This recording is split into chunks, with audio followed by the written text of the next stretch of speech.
할렐루야. 오늘 주 앞에 나오신 여러분들 한 주간도 지치고 힘든 삶을 사셨을 텐데 오늘 힘없는 시간 되기를 주의 이름으로 축원합니다. 오늘 아침에 이 양복을 입고 나오는데 양복이 작은 거예요.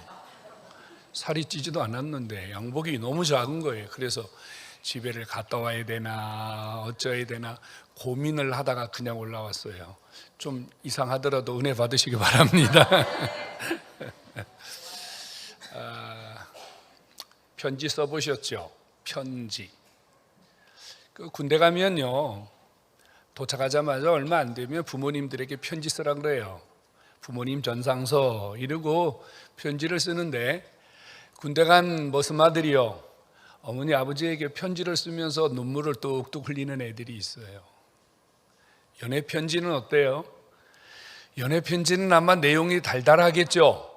온갖 좋은 말들을 끌어다 붙이고 생각 안 나면 책도 뒤지고 컴퓨터도 뒤지고 안 되면 누구에게 야, 나 연애 편지 좀 대신 써줘라 이러면서, 그래서 어떻게 하든지 상대방의 마음을 빼앗기 위해서 아마 모든 말들을 다 담아서 편지를 보냅니다. 그런 좋은 편지가 있는가 하면 가슴 아픈 편지도 있어요. 속에 있는 응어리, 맺혀 있는 어떤 것들을 사람들에게 토해낼 때는 마치 송곳으로 찌르는 것처럼 그런 말들을 편지에 적어 보낼 때도 있어요. 베드로전서, 베드로후서 편지예요. 베드로가 누군가를 향해서 보낸 편지입니다. 편지. 이 당시 사람들이 서로 마음을 주고받을 수 있는 가장 발달된 수단 중에 하나가 아마 편지였을 겁니다. 요즘 우리는 뭐 핸드폰을 쓰고 있죠. 컴퓨터를 쓰고 있죠. 그래서 우리는 거의 편지 쓸 일이 없습니다. 그래서 오죽하면 요즘 편지 쓰는 사람들에게 이렇게 말해요. 손편지라 이런 표현을 하거든요. 이 편지를 받는 수신자들이 누구냐면요, 흩어진 사람들입니다. 좋은 표현으로 흩어진 사람들이지 노골적으로 말하면 도망 다니는 사람들이에요. 예수 믿는다, 복음 전한다, 이 이유만으로 매 맞고 쫓겨다니고 맹수에게 던져지고 감옥에 갇히고, 그래서 도저히 견딜 수 없으니 도망가자. 그래서 여기저기로 도망 다니는 사람들, 그 사람에게 베드로가 편지를 보낸 거예요. 뭐 하려고요? 힘 주려고요. 위로해 주려고요. 힘내라고요. 그런데 우리가 지금 13절부터 성경을 읽었는데요, 13절을 시작하면서 베드로가 이렇게 말합니다. 그러므로 너희는 허리를 동여라, 이렇게 말해요. 허리를 동여라. 옛날 어른들이요, 밭농사, 농사를 지으실 때 집에 계시다가 농사 지러 나가려고 할 때는요, 일어서서요 허리춤을 챙기고 그 다음에 허리띠를 질끈 동여매고 일하러 나가세요. 여러분, 허리띠를 졸라맨다는 것은 뭔가 새로운 일을 시작하는 결단을 의미하는 겁니다. 요즘이야 뭐 누가 허리띠 졸라매는 사람이 있겠어요? 벨트가 있지요, 단추가 나와 있지요, 지퍼가 있지요. 그 사실 요즘 우리들은 허리끈을 졸라맨다는 일이 우리에게는 그렇게 익숙한 거 아닙니다. 하지만 이 당시 사람들은요, 옷을 아주 거추장스럽게 입고 다녔어요. 마치 그 남자들이 두루마기를 입고 다니는 것처럼 통이 넓은 옷을 입고 다녔단 말이에요. 속바지를 입지만 그 속바지가요, 끈으로 졸라매지 않으면 금방 내려올 수밖에 없는 그런 옷을 입고 다녔단 말입니다. 그래서 허리끈을 졸라매지 않으면 다닐 수도 없고, 허리끈을 졸라매지 않으면은 제대로 생활할 수 없었던 것이 당시 사람들의 의복 생활이었습니다.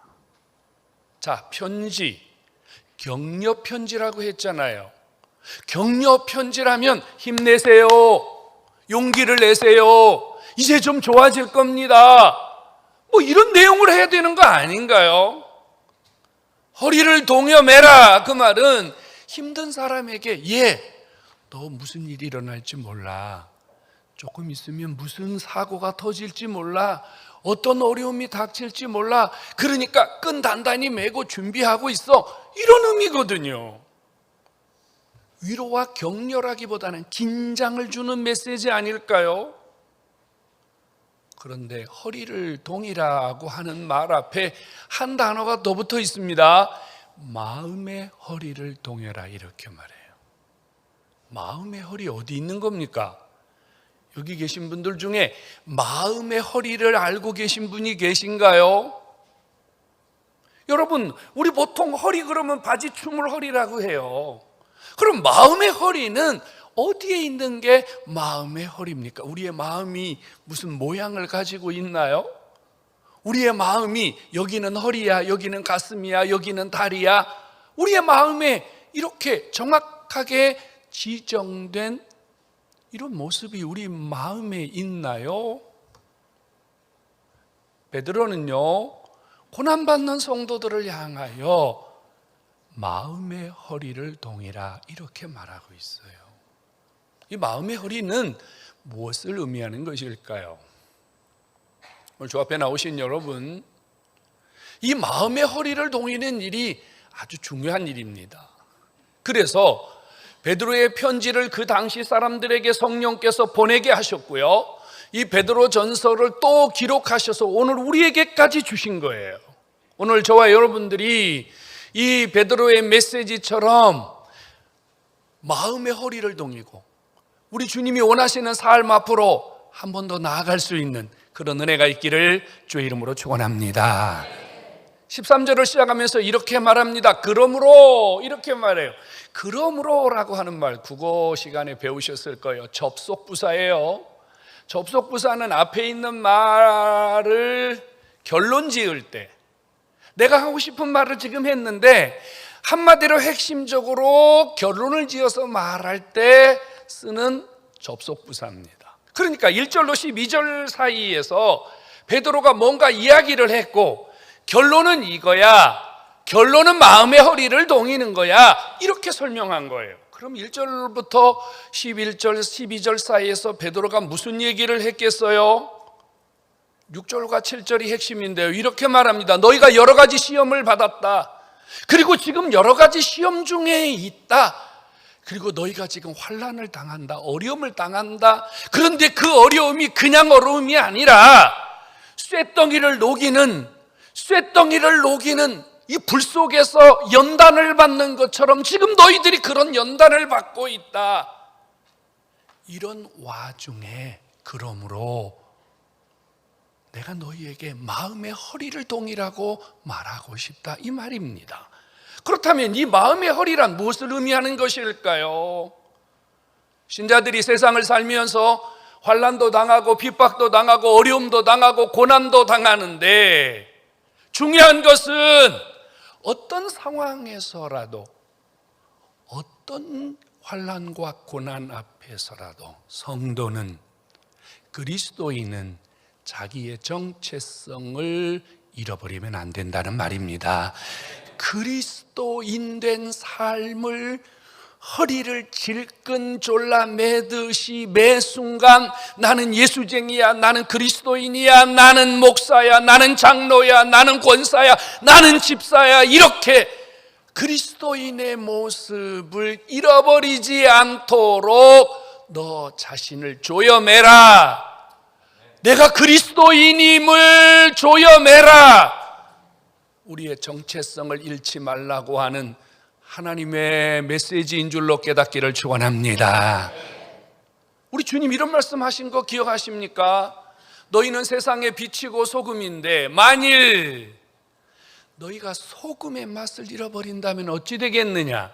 밖에 버리워서 사람들이 너희를 밟고 다니게 될 것이다. 맛을 잃어버린 그리스도인, 빛을 잃어버린 그리스도인이 되면 안 된다고 말입니다. 내가 내 빛, 그리스도인의 빛, 그리스도인의 맛을 잃어버리지 않기 위해서 나를 조여매고 나를 정신 차리도록 내 신앙의 신분을 지키기 위해서 노력하는 것, 이것이 마음의 허리를 동이는 신앙인의 모습인 줄로 깨닫기를 축원합니다. 성도 여러분, 마음의 허리를 동이래요. 마음의 허리. 허리는 우리 몸의 중심이에요. 여러분, 허리가 고장나 보세요. 이래 됩니다. 허리가 고장나 보세요. 아이고, 이래 됩니다. 허리가 고장나면 우리의 삶의 중심이 무너져 버리는 거예요. 우리 신자들이요, 마음의 허리를 동염해야 되는데, 우리 신앙의 허리를 동염해야 되는데, 우리 신앙의 허리를 동여매는 우리의 신앙의 중심, 우리의 신앙이 어떤 상황에서도 흐트러지지 않을 수 있는 것은 바로 우리의 삶의 중심에 예수 그리스도가 계셔야 되는 줄로 깨닫기를 축원합니다. 예수가 내 삶의 중심이 되어야 됩니다. 여러분, 돈이 내 삶의 중심이 되면요, 돈 있을 때는 괜찮은데 돈 없으면요, 사람이요 흐트러져 버려요. 자식이 내 삶의 중심일 때는요, 자식이 잘 될 때는 괜찮아요. 어깨에 힘이 들어가요. 근데 자식에게 문제가 생기면요, 아이고 죽겠네 이럽니다. 지금 여러분들의 삶을 지탱하는, 여러분들의 삶의 중심을 잡아주는 것이 무엇입니까? 신앙인의 중심은 돈도 아니고 자식도 아니고 명예도 아니고, 여러분들의 삶의 중심을 잡아주는 것은 명품백이 아닙니다. 좋은 차가 아닙니다. 예수 그리스도가 우리의 신앙의 중심이 될 때 내가 언제 어디서나 똑바로 사는, 바로 서 있는 하나님의 자녀가 되는 줄로 믿으시기를 축원합니다. 예수가 내 삶의 중심입니다. 그러면 예수님이 내 삶의 중심이 되기 위해서 허리를 동여매야 되는데, 이 동여매는 작업은 어떻게 하는 겁니까? 베드로가 고난받는 성도들이 신앙의 중심을 잃지 않기 위해서 허리끈을 졸라매는 방법을 몇 가지 오늘 우리에게 교훈을 주셨는데, 하나는 이렇게 말합니다. 내가 거룩하니 너희들도 거룩해야 된다. 아멘 하셨어요? 대단하신 신앙인들이십니다. 여러분들이 어떻게 하나님의 거룩하심을 알고 하나님의 거룩하시니 나도 거룩할 수 있다고 아멘 하시는 거죠? 여러분들이 하나님의 거룩함을 본 적이 있습니까? 하나님의 거룩함의 정도를 알고 있습니까? 하나님의 거룩하심이 얼마나 엄청난 세계인지 여러분들이 느껴본 적이 있느냐고요. 우리 하나님 본 적도 없고, 하나님의 음성을 들은 적도 없고, 하나님의 거룩하심을 잘 몰라요. 솔직히 어떻게 알아요, 여러분? 그냥 뭐 목사님 설교하니까 아멘 한 거지, 사실은 이거 아멘 하기가 쉽지 않은 문제입니다. 근데 베드로가 이렇게 말한단 말이에요. 하나님이 내가 거룩하니 너희도 거룩하라고 하셨으니 너희들도 거룩해야 된다고 말이에요. 주님의 거룩함을 담는 것이 허리를 졸라매는 거라는 거죠. 말씀드린 대로 우리가 하나님의 거룩함을 알 수가 없는데 어떻게 하나님 거룩함을 우리가 닮아갈 수 있을까요? 닮아갈 수 있기 때문에 거룩하라고 한 거예요. 하나님의 거룩함은 무엇으로 알 수 있나요? 예수 그리스도 그분의 모습을 통하여 하나님의 거룩함을 알고 닮아갈 수 있는 줄로 깨닫기 바랍니다. 예수님이 이 땅에 오셔서요, 하나님의 거룩함을 보여줬어요. 이게 거룩이야, 이게 너희들이 닮아가야 할 삶이야, 예수님 보여줬다는 말이에요. 예수님 뭐라고 보여줬어요? 나는 마음이 온유하고 겸손하니 너희는 내 멍에를 메고 내게 와서 배워라, 이렇게 말하셨습니다. 주님의 거룩하심은 뭘로 닮아가는 거죠? 예수님의 거룩하심은, 하나님의 거룩하심은 예수 그리스도의 겸손함을 담는 것, 예수 그리스도의 겸손을 내 삶으로 닮아가기 위해서 노력하고 그 겸손을 놓치지 않기 위해서 늘 허리끈을 졸라매듯이 오늘도 겸손해야 돼, 오늘도 겸손해야 돼, 오늘도 겸손해야 돼, 허리를 동이는 방법인 줄로 깨닫기를 축원합니다. 직장인들 1254명을 대상으로 조사를 했대요.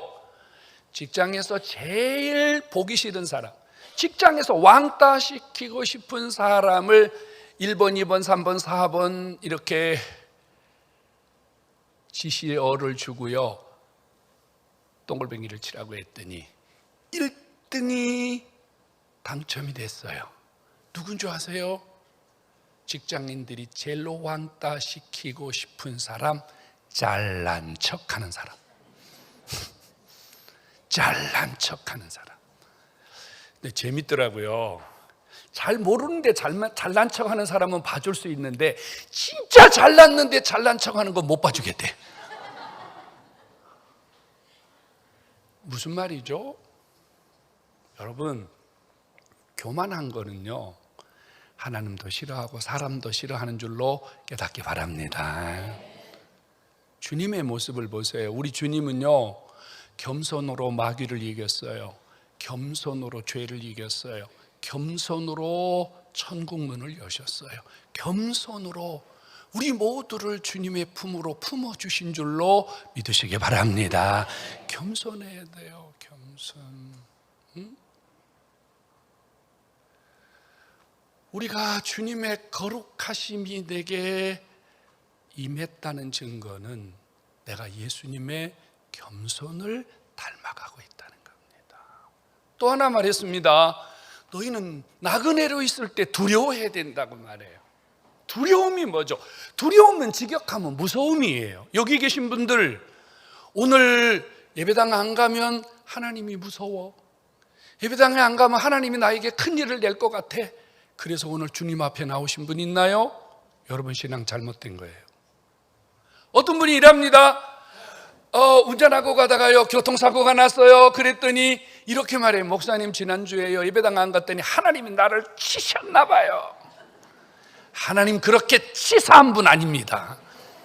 하나님 그런 분 아니에요. 여러분, 너무 하나님에 대해서 그렇게 여러분들의 수준으로 하나님을 깎아내리면 안 돼요.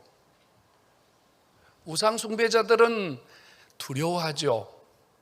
해코지 할까 봐 무섭죠. 근데 하나님 그런 분 아니에요. 여기서 두려워한다는 말은 무슨 뜻이냐면요, 하나님을 의식한다는 뜻이에요. 우리가 살아있는 동안 하나님이 나와 동행하신다는 거죠. 하나님이 나와 함께 계신다는 거예요. 내 삶 속에 깊이 관여하고 계신다는 거예요. 그래서 내가 어디에서 무엇을 하든지 나는 누구 앞에서 살고 있다? 하나님 앞에서 살고 있다. 하나님의 존재하심과 하나님 그분을 늘 의식하고 조심하고 조심하고 조심하고 조심하고, 이게 뭐예요? 두려움입니다.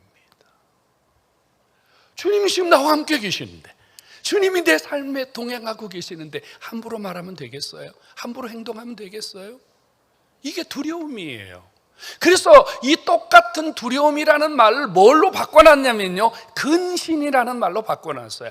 마음의 허리를 동이라, 그리고 근신하여, 이렇게 한단 말이에요. 근신이라는 말은 보초병이 깨어있는 상태입니다. 여러분, 하나님이 늘 나와 함께 계시기 때문에 내 삶이 생각이 깨어있고 말이 깨어있고 행동이 깨어있는 것, 이것이 허리띠를 졸라매는 삶입니다. 주님이 계신지 안 계신지 의식하지 않고 하고 싶은 말 다 하고 먹고 싶은 거 다 먹고 가야 될 때 안 가야 될 때 다 가고 할 짓 안 할 짓 다 하면 그거는 바지춤이 내려가서 신앙인의 추태를 보이는 거예요. 주님 그런 삶 우리가 살아가는 거 원하지 않으세요? 마음의 허리를 동여라, 이렇게 말합니다. 예수 그리스도 그분이 나타나실 때까지 너희에게 주실 은혜를 바라봐라. 은혜 말이에요, 은혜. 여러분, 우리 안에 은혜가 떠나가지 않는 것, 은혜를 유지하는 것이 허리띠를 졸라매는 거예요. 여러분 상상해 보세요. 은혜 안 되는 목사님, 은혜 안 되는 장로님, 은혜 안 되는 집사님, 은혜 안 되는 권사님, 은혜 안 되는 찬양. 여러분 생각해 보세요. 상상이나 할 수 있습니까? 찬양대원들이 앉아 있는데요, 제가 잘 몰라요. 한 분도 이분들이 콩나물 대가리를 다 아는지 모르는지 난 몰라요. 아마 이분들 중에는 콩나물 대가리를 못 보는 분이 찬양할 수도 있어요. 확인한 사실 없습니다. 알았죠? 그런데 이분들의 찬양이 은혜가 됩니까 안 됩니까? 은혜가 돼요. 된다고 크게 해야지 시험 들어요. 다시 물어보겠습니다. 은혜 됩니까 안 됩니까? 할렐루야. 은혜가 돼요. 왜 그러죠? 우리는 성악을 전문하지 않아도, 우리는요 엄청난 발성과 엄청난 기교를 부르지 않아도 이분들 속에 하나님의 은혜를 가지고 찬양하기 때문에 우리는 이 찬양에 감동도 받고 은혜도 받고 하나님이 영광도 받으시는 줄로 믿으시기 바랍니다. 파바로티가 와서 노래를 불러도요, 그 안에 은혜가 없다면 박수는 받을지 모르지만 사람들을 변화시키는 에너지는 없는 거예요. 성도 여러분, 마음의 허리띠를 졸라매라 그래요. 내가 지금 은혜가 있는지 없는지를 살펴보라고 말이에요. 은혜가 돼야 돼, 은혜가. 목사도 늘 은혜 되는 거 아니에요. 여러분, 여기 서 있을 때 되게 은혜스럽게 보이죠? 나도 은혜 안 될 때 많아요. 지치고 피곤하고, 성도들 막 목사님 이것도 안 돼요, 저것도 안 돼요, 이것도 아파요, 저것도 아파요. 그러면 어떨 때는요 정말 무거운 짐을 머리에 이고 있는 것 같아요. 기도가 안 될 때도 있고요, 성경이 안 읽혀질 때도 있어요. 이러면요 설교 준비가 안 돼요. 너무 힘이 들어요. 그럴 때 아버지 앞에 엎드려 하는 기도가 뭔 줄 아세요? 하나님 아버지, 은혜를 좀 주십시오, 은혜를 좀 주십시오, 이거예요. 은혜가 떠나버리면 아무것도 안 돼요. 은혜 떠나보세요. 기도가 되는지 찬양이 되는지 설교가 들리는지 은혜가 떠나면 아무것도 안 돼요. 그래서요 마음의 허리를 동이라 그래요. 은혜가 내 안에서 떠나가지 않도록 허리띠를 졸라 매듯이 은혜를 단속하라고 말이에요. 은혜를 단속하라. 여러분, 은혜가 유지되기 위해서는요, 오늘 성경에 베드로가 몇 가지를 얘기했는데요, 하나가 뭐냐면 은혜가 내 안에 유지되기 위해서는 예수 그리스도 그분이 주신 이 구원의 감격, 구원의 소망, 천국 소망, 예수 소망, 이것이 여러분들 앞에 늘 살아있을 때 은혜가 되는 줄로 믿으시기 바랍니다. 여러분, 믿음과 소망이 있어야 돼요. 믿음도 있고 소망도 있어야 돼요. 세상이 주는 소망 말고요, 예수가 주는 소망 말입니다. 주님이 잘 되게 해주실 거야. 주님이 좋은 거 예비하고 계셔. 주님 붙들고 있으면 반드시 승리해. 할렐루야. 이것이 믿음 안에 가진 소망이에요. 또 하나는요, 그리스도인의 삶은요 세상과 달라야 돼요.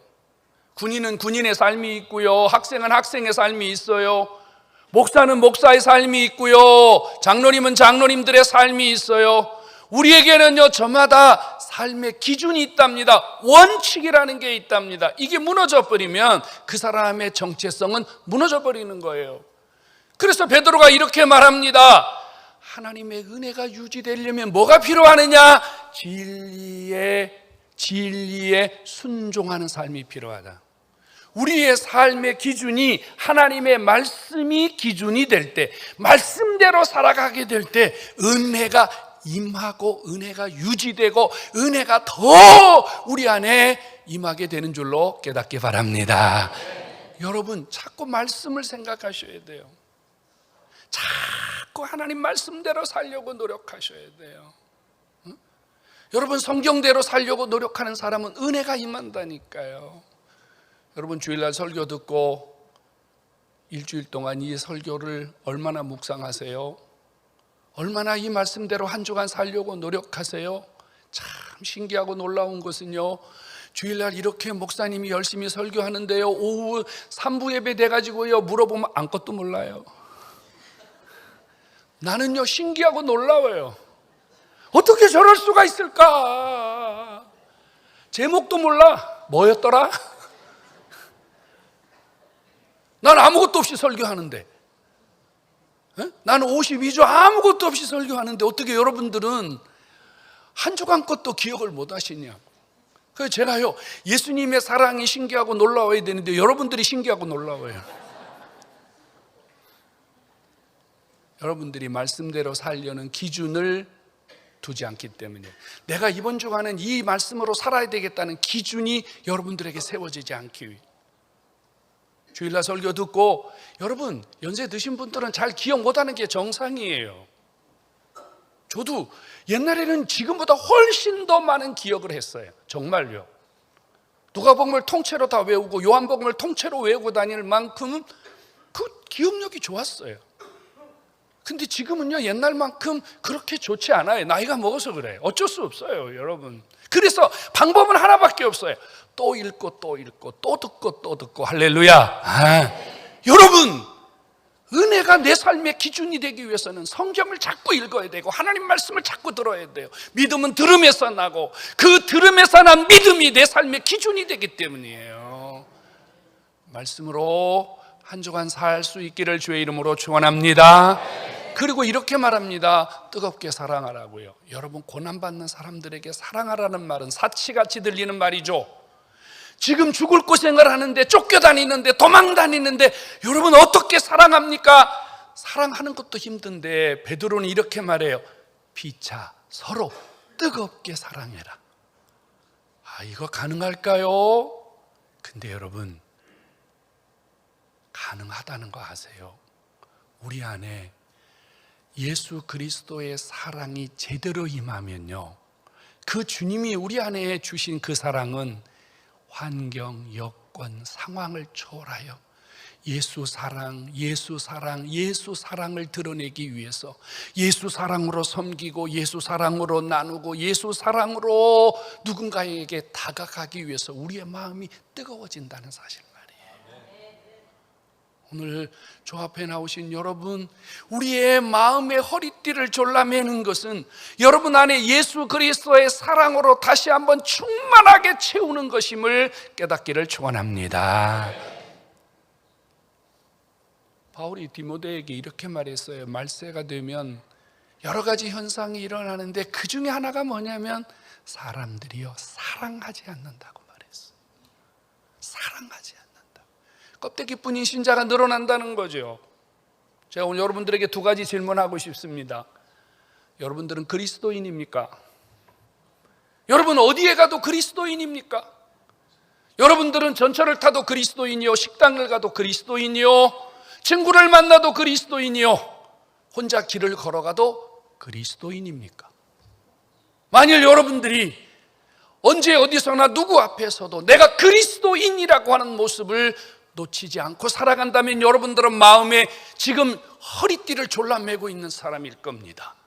그런데 그리스도인이라는 정체성이 드러나는 것이 부끄러워한다면, 어느 분이 식당에서 밥을 드시는데 분명히 집사님이야, 내가 맞은편에서 보고 있는데 정말로 집사님이야, 그래서 아는 집사님이라 그냥 이렇게 아는 척하기가 좀 뭐하고 그래서요, 제가 이렇게 유심히 쳐다보고 있는데 이분이 식사 기도를 어떻게 하시냐면요, 이렇게 하시더라고요. 안경을 벗더니 이러고 밥을 드시더라고. 그러니까 기도를 어떻게 한 거냐면 이렇게 한 거예요. 주여 아버지 감사, 이러고 드시는 거야. 내가 유심히 봤어. 그래갖고 내가 너무 신기해가지고요, 나중에 그날은 얘기하면 못 적을까 봐 내가 나중에 물어봤어.